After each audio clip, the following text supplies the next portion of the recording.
বিধবা করতে হলে তারা বিধবা হবে। জীবনের বিনিময়ে আল্লাহর জমিনে কোরআনের রাস্তা কায়েম হওয়া, এটাই আমাদের চূড়ান্ত স্বপ্ন।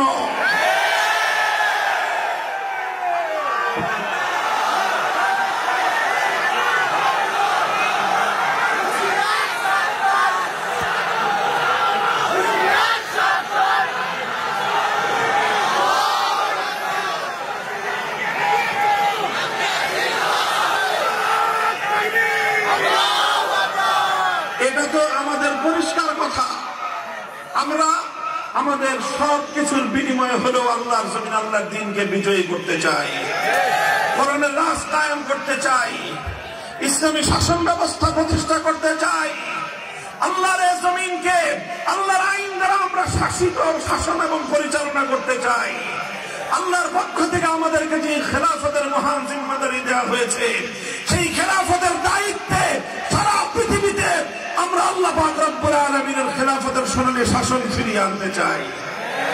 আমাদের এই কথার মধ্যে কোনো রাগঢাক নাই, কোনো রাগঢাক নাই, কোনো গোপনীয়তার কিছু নাই। এটা আমাদের ওপেন চ্যালেঞ্জ, আমরা এটাই করতে চাই। কাজেই আমরা কোরআনের জন্য জীবন দিতে প্রস্তুত। আমরা কোরআনকে তেলাওয়াত করি, আমরা আল্লাহর কোরআনকে জানার চেষ্টা করি, কোরআনের জ্ঞান অর্জন করার চেষ্টা করি। কোরআনের আহ্বান মানুষের কর্ণকুহরে পৌঁছে দেওয়ার পয়গাম নিয়ে আমরা দুনিয়াতে ফেরি করি এবং আল্লাহর কোরআনের সমাজ বিনির্মাণ করবার জন্য, কোরআনের রাজ করবার জন্য আমরা আমাদের জীবনকে বাজি লাগাই। এটা আমাদের স্বপ্ন, এটা আমাদের সাধনা, এটাই আমাদের জীবন, এটাই আমাদের মরণ।